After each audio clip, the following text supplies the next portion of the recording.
Hello darkness, my old friend, I've come to talk with you again, because a vision softly creeping left its seeds while I was sleeping, and the vision that was planted in my brain still remains within the sound of silence.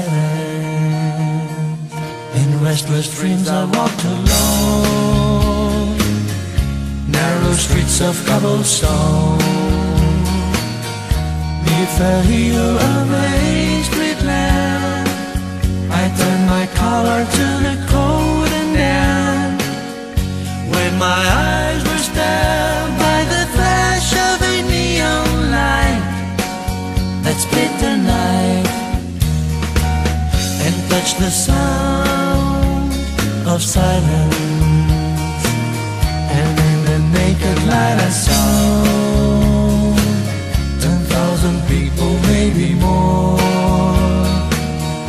people talking without speaking, people hearing without listening, people writing songs that voices never share.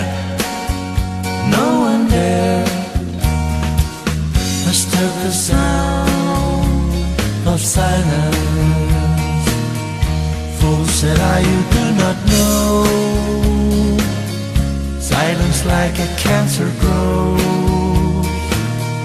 Hear my words that I might teach you, take my arms that I might reach you, but my words